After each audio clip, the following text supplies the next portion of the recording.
Gulf దేశాల్లో దాడులపై ప్రధాని మోదీ ఆందోళన వ్యక్తం చేశారు. గల్ఫ్ దేశాలపై ఇరాన్ దాడులను ఖండించారు మోదీ. గల్ఫ్ దేశాధినేతలకు ప్రధాని మోదీ ఫోన్ చేసినట్లుగా తెలుస్తోంది. గల్ఫ్ దేశాల నేతలతో ప్రధాని మోదీ మంతనాలు జరిపారు. సౌదీ అరేబియా యువరాజు సల్మాన్తో మోదీ మాట్లాడారు. బహ్రెయిన్ యువరాజుతో కూడా మోదీ మంతనాలు జరిపినట్లుగా సమాచారం. ఇక గల్ఫ్ దేశాల్లో భారతీయుల భద్రతపై ప్రధానంగా చర్చ జరిగినట్లుగా కూడా తెలుస్తోంది. దీనిపై మరిన్ని అప్డేట్స్ మా కరెస్పాండెంట్ సతీష్ అందిస్తారు. సతీష్, మోదీ కీలకమైనటువంటి గల్ఫ్ దేశాధినేతలతో మంతనాలు జరిపినట్లుగా కూడా తెలుస్తోంది. ముఖ్యంగా భారత పౌరుల భద్రతకు సంబంధించి ప్రధానంగా చర్చ జరిగినట్లుగా సమాచారం. ఏంటి అప్డేట్స్? ఏ విధంగా చూడాలి ఈ పరిణామాలకు సంబంధించి? అక్కడ ఉన్నటువంటి వారందరూ కూడా భద్రంగానే ఉన్నారు, ఎవరికి ఎటువంటి ప్రమాదం లేదు అని కూడా వారు భరోసా ఇచ్చినట్లుగా కూడా తెలుస్తోంది. ఎలా చూడాలంటారు ఈ పరిణామాన్ని? అప్డేట్స్ ఏంటి?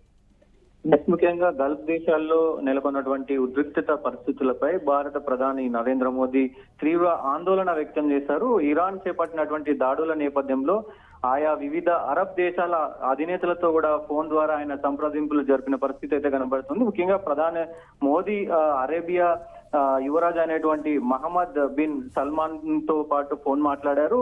సో ముఖ్యంగా అక్కడ ఉన్నటువంటి మొత్తం కూడా సౌదీ అరేబియాలో సిచ్యువేషన్ ఏంటి, అక్కడ ఉన్నటువంటి హిందువుల పైన ఎట్లా సంరక్షణగా ఉంచుతున్నారు, దాడుల సమయంలో ఇటు ఇండియాకు సంబంధించిన వాళ్ళను ఎట్లా మీరు కాపాడుతున్నారు అనే అంశాలపైన ఆయన చర్చించినట్టు తెలుస్తా ఉంది. దీనికి సంబంధించి దాంతో పాటు ఒబ్రైన్ రాజు మహమ్మద్ బిన్ ఈసా అల్ ఖలీఫాతో కూడా ఫోన్ లో మాట్లాడారు. అయితే దానికి ముందు ఏదైతే యుఏఈ అధ్యక్షుడు షేక్ మహమ్మద్ బిన్ జావేద్ తో కూడా ఆయన మాట్లాడిన పరిస్థితి అయితే ఉంది. ముఖ్యంగా జరిగినటువంటి ఏదైతే సౌదీ అరేబియా గానీ, ఒబ్రైన్ గానీ, యుఏఈ పై గానీ ఈ మొత్తం కూడా అరబ్ దేశాలకు సంబంధించినటువంటి దాడుల్లో దాదాపు 1 కోటి మంది భారతీయులు ఆ అరబ్ కంట్రీస్ లలో నివసిస్తా ఉన్నారు. ఈ 1 కోటి మందిని సురక్షితంగా ఉంచుతున్నందుకు ధన్యవాదాలు తెలుపుతూ సో అక్కడ ఉన్నటువంటి పరిస్థితులు ఈ దాడి పైన కూడా మొత్తం కూడా ఈ మొత్తం వ్యవహారానికి సంబంధించి ఇరాన్ చేస్తున్నటువంటి దాడిని ప్రతిఘటించారు. ముఖ్యంగా ఈ దాడిలో అంటే దేశ భద్రతలు, దేశానికి సంబంధించి కూడా పెద్ద ఎత్తున నష్టం కలిగే అవకాశం ఉంది కాబట్టి సో గల్ఫ్ దేశాలన్నిటికి కూడా మా సహాయం ఉంటుంది అంటూ కూడా ఆయన ప్రకటించారు. దాంతో పాటు ఎట్లాంటి సెక్యూరిటీ వాడుతున్నారు, శాంతి కోసం ముఖ్యంగా పూనుకున్నారు. సో ఏదైనా ఉంటే అంటే గల్ఫ్ సంబంధించినటువంటి సంక్షోభంపై ప్రధాని నరేంద్ర మోడీ ఇటు దేశంలో కూడా పెద్ద ఎత్తున అలర్ట్ చేశారు.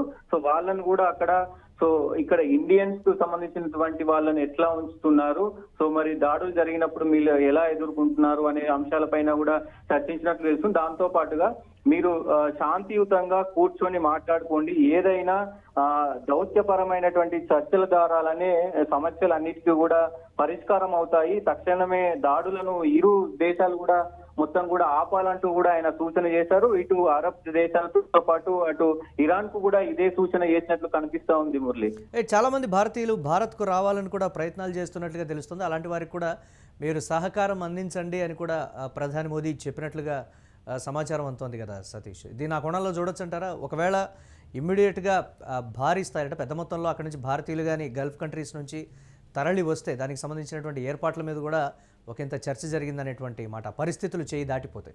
దీనికి ఏ విధంగా చూడొచ్చు అంటారు?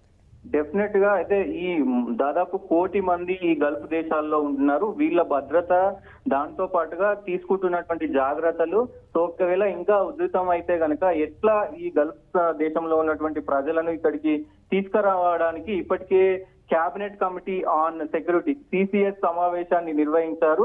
భారతీయుల తరలింపు, ఎవిలియేషన్ ప్రణాళికలు మరియు ప్రాంతీయ భద్రత పైన కూడా ఆయన సమీక్ష చేశారు. సో ఈ ఉద్రిక్తత, ఈ యుద్ధం కనుక ఇంకా ఎక్కువైతే ఎట్లా వాళ్ళను ఇక్కడికి తీసుకురావాలి అనే దానిపైన కూడా సమీక్ష చేశారు. సో ఆ పనిలో కూడా నిమగ్నమై ఇక్కడ భారతదేశంలో ఉన్నటువంటి ఈ సిసిఎస్ కావచ్చు, అక్కడ ఉన్నటువంటి వాళ్ళు కూడా పెద్ద ఎత్తున ప్రణాళికలు అయితే చేస్తా ఉన్నారు. సో ముఖ్యంగా అన్నిటికీ సంబంధించి కూడా దేశ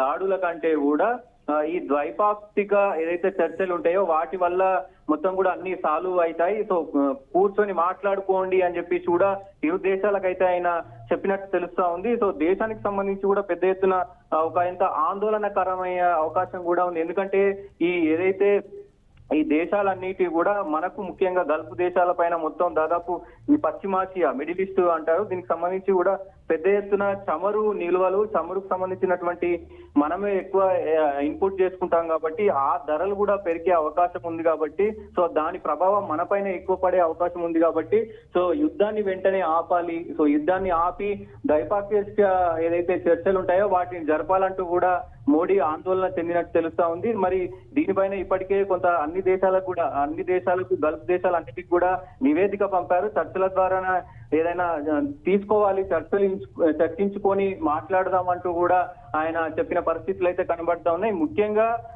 ఈ ఇంధనానికి కావచ్చు, మొత్తం ఈ ఇంధన అవసరాల కోసం భారత్ ఎక్కువగా ఆ దేశాల పైన ప్రభావం చూపుతుంది కాబట్టి ఆ దేశాలపైనే ఆధారపడి ఉంటది కాబట్టి ఆ దేశాలకు కనుక కొంత డ్యామేజ్ జరిగితే అది మన మీద కూడా పడే అవకాశం ఉంటది కాబట్టి సో శాంతియుతంగానే ఉండండి, శాంతియుతంగానే చర్చించుకుందామని చెప్పి ఇటు ఇరాన్ కు గానీ ఇటు ఈ దేశాలకు గల్ఫ్ దేశాలకు గానీ ఆయన పేర్కొన్నట్టు తెలుస్తా ఉంది. కీలకంగా ఆయన ప్రతిదీ కూడా అంటే అప్డేట్ చేసుకుంటా ఉన్నారు.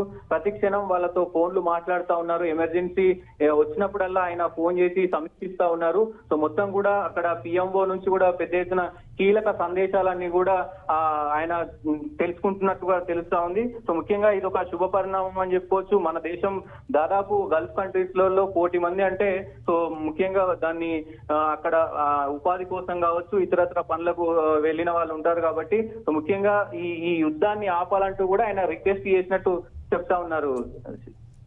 గల్ఫ్ దేశాల దాడులపై ప్రధాని మోదీ ఆందోళన వ్యక్తం చేశారు. గల్ఫ్ దేశాలపై ఇరాన్ దాడులను మోదీ ఖండించారు. గల్ఫ్ దేశాధినేతలకు ప్రధాని మోదీ ఫోన్ చేసినట్లుగా తెలుస్తోంది. గల్ఫ్ దేశాల నేతలతో ప్రధాని మోదీ కీలకమైనటువంటి మంతనాలు జరిపారు.